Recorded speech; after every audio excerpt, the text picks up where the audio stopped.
The Harmattan winds were a constant, unwelcome guests in the small, dusty village where Daffy lived.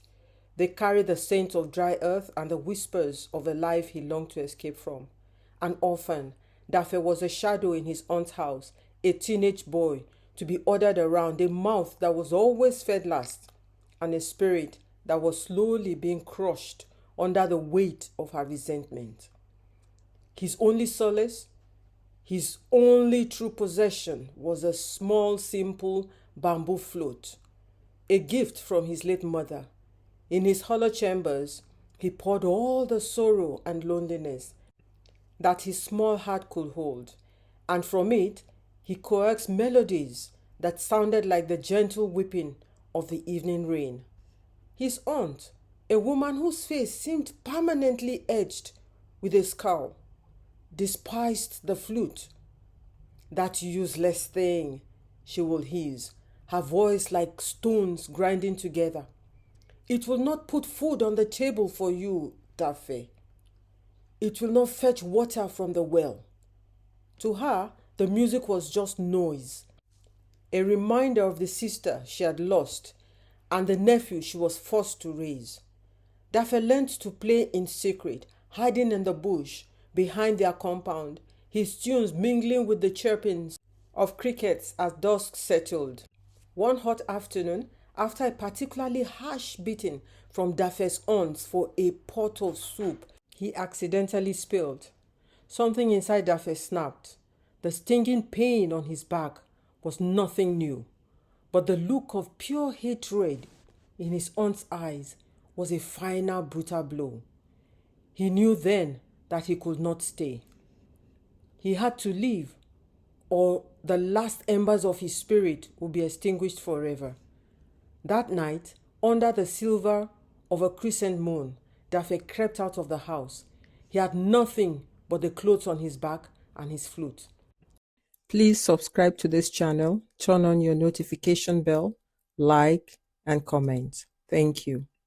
He made his way to the village square where a large rickety truck was being loaded with baskets of ripe red tomatoes destined for the sprawling city of Lagos. With his heart pounding against his ribs, Daffy slipped past the sleeping guards and squeezed himself into a narrow gap between the towering baskets. The smell of crushed tomatoes was thick and cloying, but to Daffy it was the scent of freedom. The journey was a long and jarring ordeal. The truck groaned and shuddered over potholed roads, and with every bump, Daffy knew he might be discovered. Fear gripped his heart. He remained still, a frightened stowaway, listening to the muffled shouts of the driver and the rumble of the engine. When the truck finally lurched to a halt, the air that filtered through the canvas cover was different. It was thick, with the smells of exhaust fumes, sea salt, and a million human lives. It was the smell of Lagos. He waited until the commotion of unloading had subsided before he dared to peek out. The market was a chaotic symphony of noise and color. Dizzying whirlwind of people, haggling, shouting, and laughing. It was more people than Daffy had ever seen in his life. He slipped out of the truck unnoticed and was immediately swallowed by the crowd. For a boy from a quiet village, Lagos was an overwhelming, terrifying beast.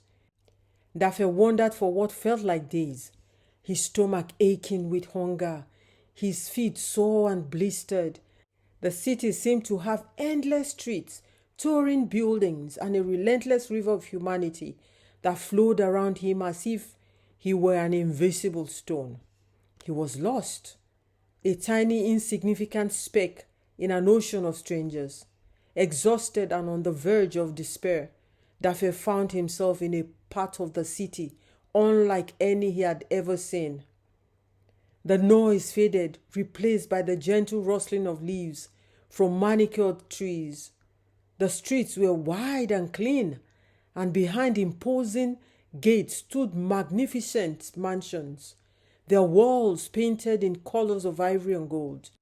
Daffy collapsed onto the cool grass opposite one of these grand houses, a palace that seemed to have been plucked from a dream. Its gardens were a riot of colors, with flowers he had never seen before. It was in front of this mansion, with his flute held tightly in his hand, that Daffy finally cried. The silent, shuddering sobs of a teenager who had reached the end of his strength. For 3 days, the pavement opposite the white mansion was Daffy's home. He would walk to the noisy paths to beg for food and then return to the quiet estate. He watched the gleaming cars glide in and out of the gates, saw the uniformed staff move about with quiet efficiency, and listened to the distant sounds of a life of unimaginable luxury. He was invisible to them, just another piece of the city's vast, ignored sceneries. On the 3rd day, however, as the sun began to set, the lady of the house, Chief Mrs. Ogumola, saw him. She was in her garden, tending to her roses and other flowers of many colors, when her eyes fell upon the small figure huddled by her gate.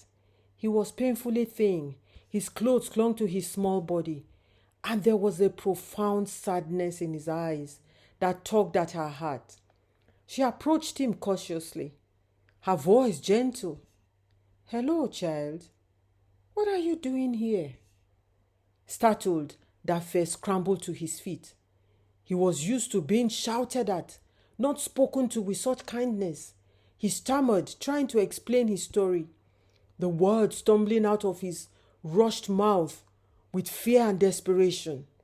Mrs. Ogumola listened patiently, her expression softening with every word.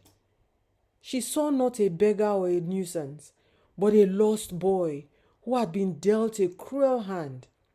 In a city that could be heartless, she chose to be kind. "You can't stay on the streets, boy," she said. Her decision made. "You will come inside. You can help with the cleaning, and you will have a safe place to sleep and food to eat."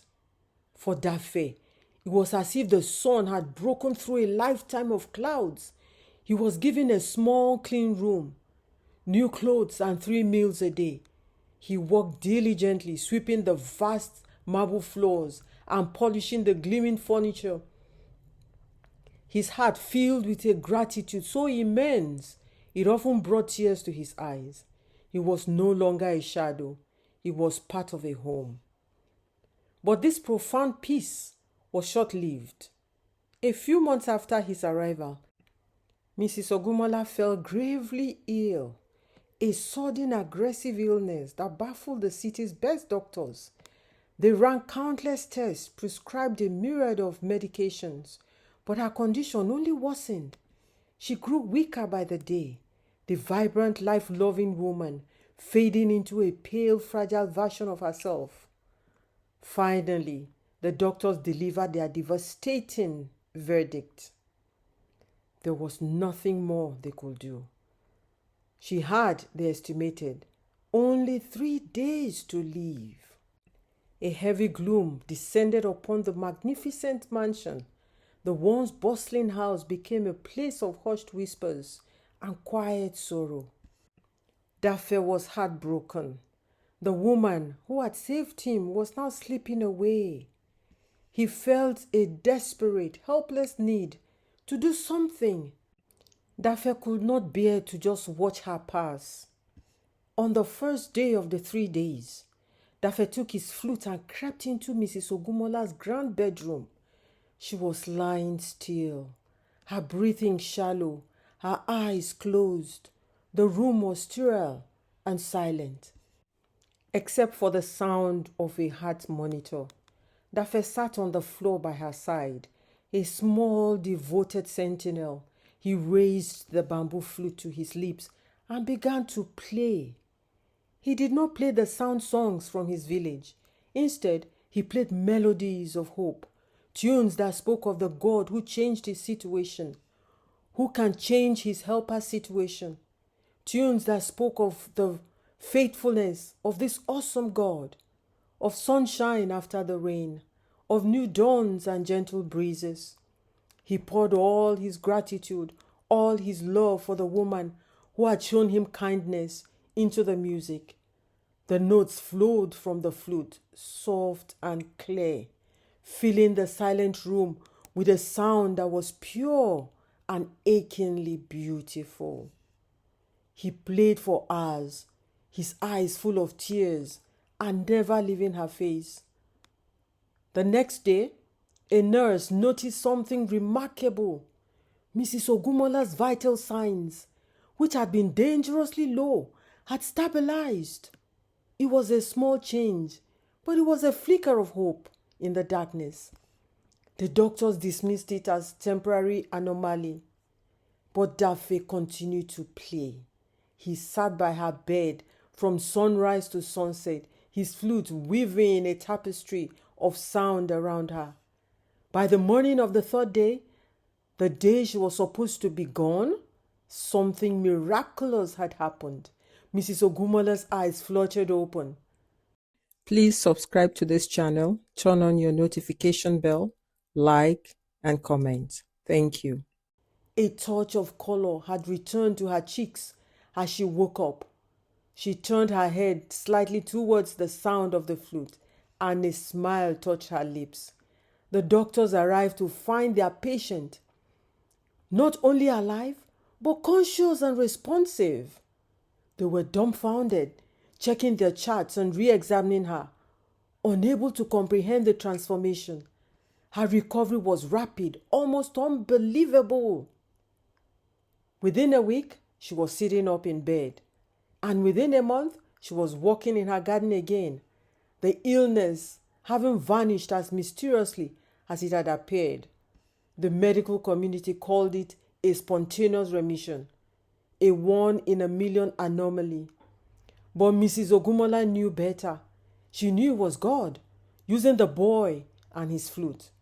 It was Dafe's faith in God, born of a pure, grateful heart, a total and unwavering trust in God, that had called her back from the edge of the other world. Dafe was no longer just the boy who helped with the cleaning. He was her little musician, her savior, the flute boy whose song was a song of life itself. Mrs. Ogumola went on to adopt Dafe legally and sent him to the best schools in the city. 10 years later, Dafe was running Mrs. Ogumola's business with so much gratitude and satisfaction.